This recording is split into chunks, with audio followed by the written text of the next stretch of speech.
Well, guys, another week has passed and we are at the end of the month, the end of January. And I have to say, I've been doing this for I think 3 years now, and I'm proud of myself. This is the best year yet. I have stuck with it the best I have the entire time. And we're really enjoying it. I am finding all sorts of things in the back of my pantry. And I really think that we're going to go ahead and stick with this and try to do this in February.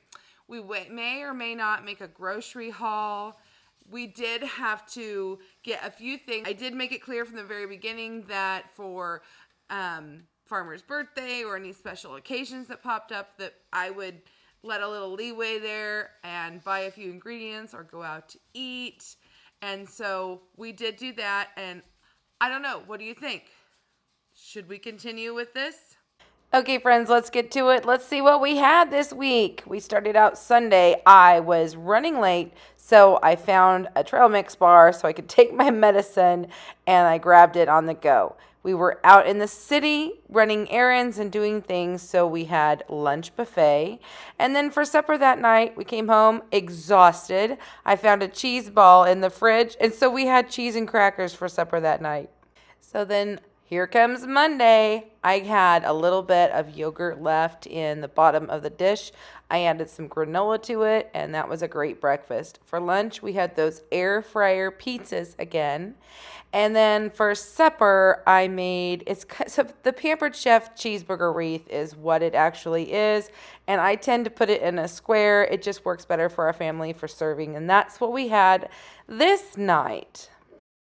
Tuesday morning, I was so busy trying to catch up on editing that I decided to have some cheese and crackers and a cup of coffee for breakfast while working on computer work. Then for lunch, I was running behind, so a quick kielbasa and french fries in the air fryer along with a can of fruit made for a great lunch. But that afternoon I was able to spend some time in the kitchen, and I made some Amish friendship starter sandwich bread that I added pesto to and made a twisty bread. So delicious, I decided that I needed to make some from scratch spaghetti sauce with spaghetti noodles for our supper, and we truly did enjoy that with some of that Parmesan that I got at the Amish store.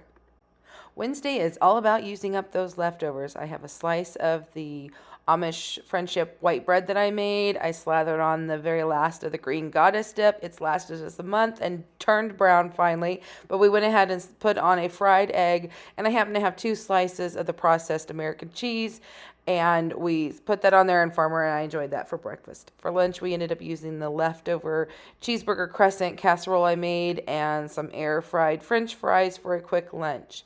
For supper, what I did is I took the leftover spaghetti. I took half of that dish. I had massive amounts of spaghetti the time prior, so this was kind of a planned leftover almost. But what I did is I took half of it and I layered it into the pan. And then what I'm going to do is I've got the sun-dried tomato, freeze-dried asparagus. Now, I will tell you, I just threw it in there thinking that, all the extra sauce that was on the spaghetti would kind of absorb that. And it did, but I don't think we'd do that again. I would suggest either rehydrating it or maybe turning it into a powder. But I thought this would be a great way to get in a hidden veggie, just kind of put it in the layer. And then I have a little bit left of this big block of cheese that we had gotten at the big Amish bulk food store trip I took this fall, and it's a kind of pepper cheese. It's not super spicy, but it has just a little extra flavor to it. So I shredded a bunch of that on there because, cheese makes everything better. And then here comes the second part of the bowl of spaghetti, and I'm going to squish that down in there the best that I can. And of course, we're going to go ahead and get that cheese back out, and we're going to put cheese all over the top of that too. And I thought, I just want to make this spaghetti casserole something different. We already put the green asparagus in there, but I wanted something texturally different on top of that. So I thought it would be good to go ahead and use some panko breadcrumbs. Put that on there, and then I put on some butter on top of that.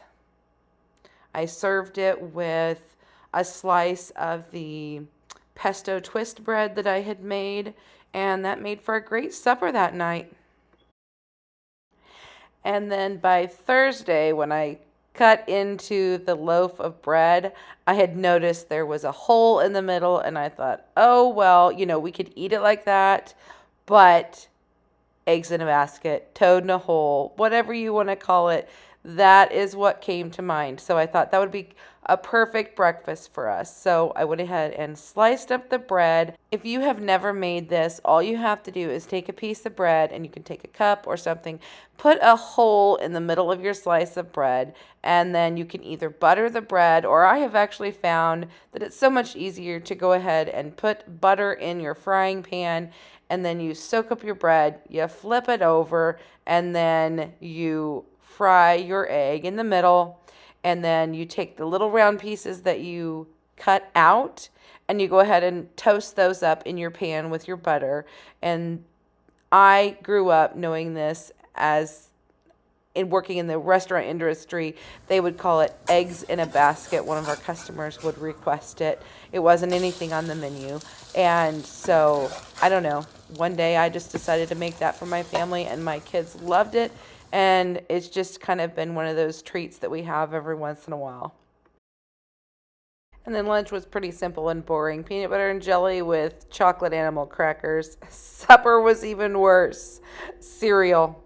But at least when you have a dairy farm, you have plenty of milk on hand.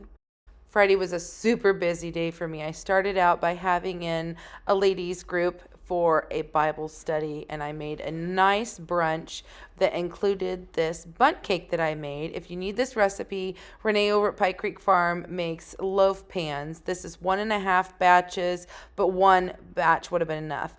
I didn't get any pictures or videos or anything done while they were here, but I did make scrambled eggs from freeze-dried eggs, and I added cheese to that. I also served up some turkey bacon with orange juice and coffee and some home canned pears. The day prior, I had gone to the store to get some shredded cheese because we were having in family to celebrate the farmer's upcoming birthday, and he had requested homemade pizza, and you just can't have pizza without cheese.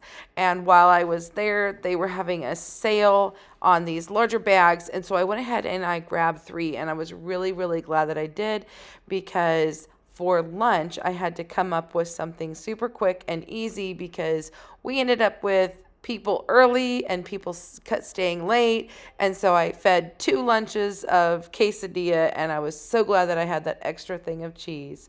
And then as far as the pizza went, I used the Amish Friendship bread dough recipe. I do have a video on that, and we had gotten some peppers while at the grocery store also.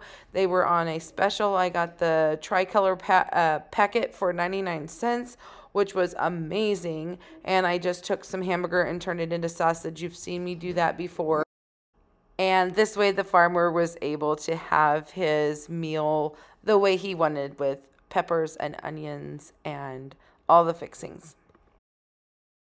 And Saturday, we are back to leftovers, baby. Okay, so remember I told you about those cheesy scrambled eggs? Now you get to see them on the leftover version. I had just a few slices of that pesto twisty bread, and so I thought, I'm going to use that up. And I lied earlier. We had a little bit of the green goddess dip left too. I forgot about that. And so I spread it. First I toasted the bread, then I spread on the green goddess dip, and then I put on the leftover cheesy eggs and threw them in the air fryer, toasted that whole thing up. Oh, that was so good. And then we threw on some everything bagel seasoning, and I got out the rest of the orange juice that we had left, and we had coffee, and that was a great breakfast with the family. And then for lunch, it was leftover pizza, and I just warmed it up in the air fryer. And yes, we do like to dip our pizza in ranch. It's a thing we do. I don't know. Do you?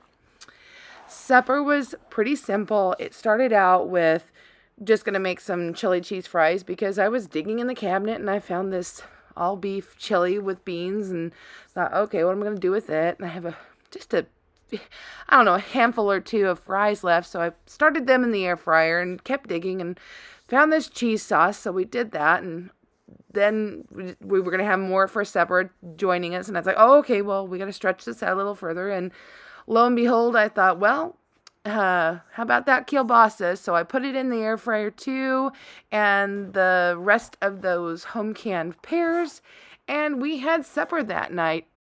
I would love to know in the comments below. Is this something that you have enjoyed doing with me? Is this something you'd like to see more of? I think that we're probably going to continue doing this through the month of February, maybe with a few occasional special times ahead, just like before. And we've even talked about challenging ourselves for maybe doing this for like a year. But for now, I thought it might be fun to see what Punxsutawney Phil would say about 6 more weeks of winter would definitely mean 6 more weeks of pantry challenge cooking for me. What do you think? Should I let the groundhog decide?